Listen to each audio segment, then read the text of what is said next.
है, ये है सवाल नंबर 2। ठीक है, क्वेश्चन नंबर 2 है ये। ऐसे ही मैंने प्रैक्टिस के लिए पढ़ाया, अभी आगे और मैं प्रैक्टिस करवाऊंगा तो आपको समझ में आ जाएगा। ठीक है, अब आपने क्या करना है, देखो ये क्वेश्चन आ गया। ठीक है, ये इसकी कहलाती है कंडेंस फॉर्म। ठीक है ना, C2H5। हमें क्या करना पड़ेगा ऐसे क्वेश्चंस में, सबसे पहले आपको ये ओपन करके लिखना पड़ेगा। ठीक है, अपनी कॉपी में।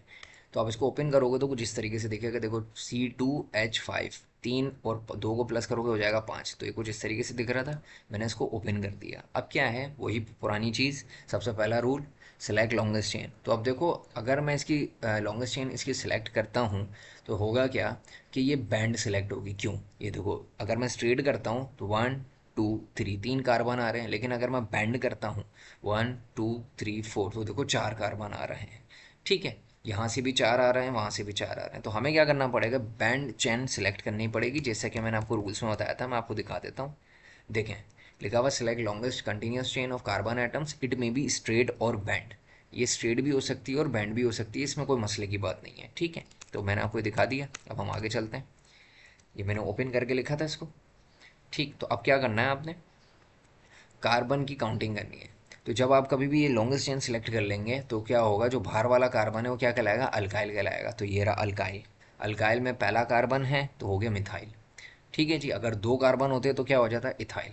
बहुत सारे बच्चे इसको ये भी समझ लेते हैं, इसकी सीधी सी काउंटिंग कर देते हैं और बोल देते हैं ये इथाइल था। तो ऐसा नहीं है। आपने जब भी कभी भी आपको ऐसी चीज़ दिखे, आपने क्या करना, उसको फ़ौरन से ओपन कर देना। ठीक है, जब कभी भी आप ओपन करोगे तो आपको समझ में आएगा ये एक्चुअल में था क्या। ठीक है, अभी मैं आपको एक और मैजिक भी दिखाऊंगा इसका।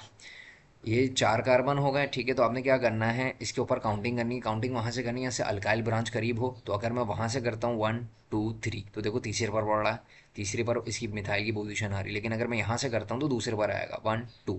तो आपने यहाँ से काउंटिंग करनी है, तो कुछ इस तरीके से आ जाएगा। ठीक है जी, जब आप इस पर काउंटिंग कर लोगे, अब इसका नेक्स्ट पार्ट क्या है, आपने इसकी नेमिंग करनी है। तो नेमिंग के लिए हमने क्या करा, 2 पर इसकी आई पोजीशन 2, हाइफन लगाया नंबर और अल्फ़ाबेट के बीच में, फिर लिख दिया मिथाइल था, और इस पूरे पेरेंट चेन का नाम लिखा। 4 कार्बन थे तो ब्यूट सिंगल बॉन्ड था, अल्केन हो गया ब्यूटेन। ठीक है, तो 2 मिथाइल ब्यूटेन। अच्छा, ये बैंड में थी और ये स्ट्रेट में थी। मैंने आपको इससे पहली वाली वीडियो में जो कवर करवाया था वो स्ट्रेट में था। ठीक है, तो मैंने आपको दोनों ही चीज़ें करके दिखा दी हैं, एक होता है स्ट्रेट में और दूसरा होता है बैंड में। देखो, इसका भी नाम 2 मिथाइल ब्यूटेन है और इसका भी नाम क्या है, 2 मिथाइल ब्यूटेन है। दोनों ही सेम चीज़ हैं, बस एक में फ़र्क ये है कि वो स्ट्रेट है और दूसरे में फ़र्क ये है कि वो बैंड है।